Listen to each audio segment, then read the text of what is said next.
Hi everyone, today we're going to talk about onomatopoeia in chapter 5 of Charlie and the Great Glass Elevator. Onomatopoeia is when an author uses words that look like how they sound or the sound they make. For instance, if you were writing a story about a dog, like Bailey, you might put roof in your story. Roof, roof, roof. And roof looks like the sound that it makes. Or you might have a dog growling, going grrr. That's onomatopoeia. Or woof, woof, woof. And that's what we're going to talk about today. I'd like to show you some more examples of onomatopoeia. These words, they look a lot like they sound. We have boom, splash, clank, pop, zoom, bzz, crash, splat, and crack. So these are examples of onomatopoeia where the word looks like the sound that it makes. And we're going to look for that today in chapter 5 with Charlie. And I'm going to put Bailey down because he probably doesn't want to listen to it. Okay. All right. So chapter 5. And before we start the chapter, I do want to give a shout out to Morgan because she sent in, she's been listening to Charlie, and she sent in an awesome example of alliteration. She wrote, Mrs. Gellert gave Gary golden graham crackers. And as you know, alliteration is when the author uses words that start with the same consonant or the same sound. And I had to send that to Mrs. Gellert too because we thought that was kind of cool that she put her in there. She also sent us a simile. Now, as you remember, a simile is a comparison between two things using the word like or as. So Morgan wrote, he eats like a pig. So great job, Morgan. And we also talked about metaphors, and you might say, I was so hungry, I was a pig with that pizza. There I didn't use the word like or as, but I turned it into a metaphor, just saying that I was a pig. All right, so chapter 5 is called Men from Mars, and we're going to be looking for where Roald Dahl uses onomatopoeia, where he uses words that look like the sound that they're supposed to make. Men from Mars. There was no floating inside the space hotel. The gravity-making machine saw to that. So once the docking had been triumphantly achieved, Mr. Wonka, Charlie, Grandpa Joe, and Mr. and Mrs. Bucket were able to walk out of the great glass elevator into the lobby of the hotel. As for Grandpa George, Grandma Georgina, and Grandma Josephine, none of them had had their feet on the ground for over 20 years. And they certainly weren't going to change their habits now. So when the floating stopped, they all three plopped right back into bed again and insisted that the bed with them in it be pushed into the space hotel. And I do want to also mention that this book is published by a company called Penguin Puffin Publishers, and that company has given permission for teachers to read their books online during the school shutdown. So we thank them for that. Charlie gazed around the huge lobby. On the floor, there was a thick green carpet. 20 tremendous chandeliers hung shimmering from the ceiling. The walls were covered with valuable pictures, and there were big, soft armchairs all over the place. At the far end of the room, there were 5 elevator doors. The group stared in silence at all this luxury. Nobody dared to speak. Mr. Wonka had warned them that every word they uttered would be picked up by space control in Houston, so they had better be careful. A faint humming noise came from somewhere below the floor, but that only made the silence more spooky. Charlie took hold of Grandpa Joe's hand and held it tight. He wasn't sure he liked this very much. They had broken into the greatest machine ever built by man, the property of the United States government. And if they were discovered and captured, as they surely would be in the end, what would happen to them then? Jail for life? Yes or something worse. Mr. Wonka was writing on his little pad. He held up the pad. It said, "Anybody hungry?" The three old ones in the bed began waving their arms and nodding and opening and shutting their mouths. Mr. Wonka turned the paper over. On the other side it said, "The kitchens of this hotel are loaded with luscious food, lobsters, steaks, ice cream. We shall have a feast to end all feasts." Suddenly, a tremendous booming voice came out of the loudspeaker hidden somewhere in the room. "Attention!" boomed the voice, and Charlie jumped. So did Grandpa Joe. Everyone jumped, even Mr. Wonka. "Attention! The 8 foreign astronauts. This is Space Control in Houston, Texas, USA. You are trespassing on American property. You are ordered to identify yourselves immediately. Speak now." "Shh," whispered Mr. Wonka, finger to lips. Well, here we have our first example of it's tough to say, onomatopoeia. The word shh looks like the sound that it makes. So that's our first example of. There followed a few seconds of awful silence. Nobody moved except Mr. Wonka, who kept saying, "Shh, shh, shh." "Who are you?" boomed the voice from Houston, and the whole world heard it. "I repeat, who are you?" shouted the urgent, angry voice, and 500 million people crouched in front of their television sets, waiting for an answer to come from the mysterious strangers inside the space hotel. The television was not able to show a picture of these mysterious strangers. There was no camera in there to record the scene, only the words that came through. The TV watchers saw nothing but the outside of the giant hotel in orbit, photographed, of course, by Shuckworth, Shanks, and Scholler. And just to review, that's alliteration, our astronaut names, because they all begin with the sh sound, who were following behind. For half a minute, the world waited for a reply, but no reply came. "Speak!" boomed the voice, getting louder and louder and ending in a fearful, frightening shout that rattled Charlie's eardrums. "Speak! Speak! Speak!" Grandma Georgina shot under the sheet. Grandma Josephine stuck her fingers in her ears. Grandpa George buried his head in the pillow. Mr. and Mrs. Bucket, both petrified, were once again in each other's arms. Charlie was clutching Grandpa Joe's hand, and the two of them were staring at Mr. Wonka and begging him with their eyes to do something. Mr. Wonka stood very still, and although his face looked calm, you can be quite sure his clever, inventive brain was spinning like a domino. And here we have another simile. They're comparing Mr. Wonka's brain, the spinning of it, to a dynamo.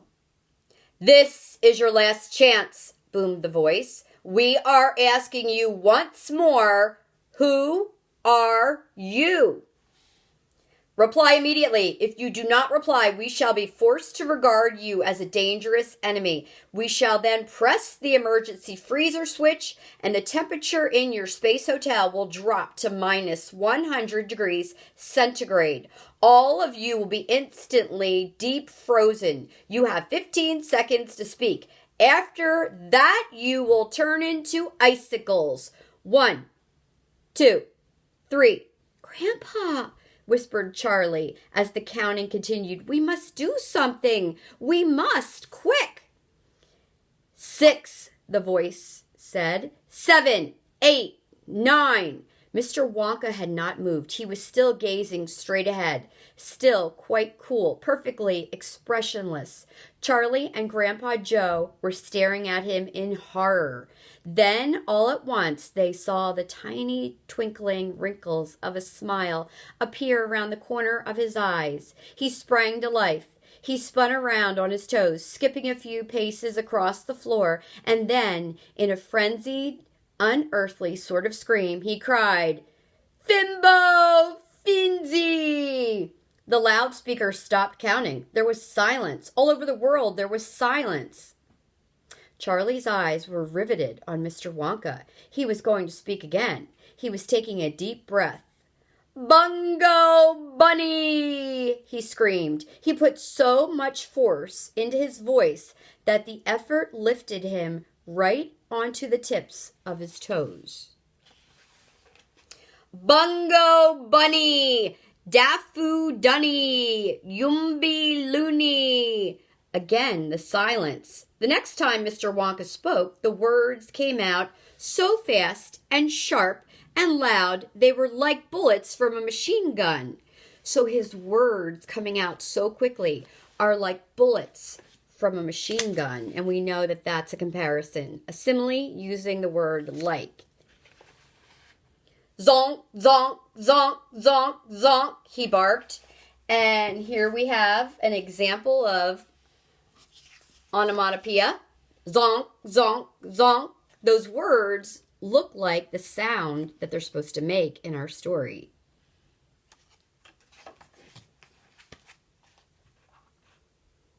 The noise echoed around and around the lobby of the Space Hotel. It echoed around the world.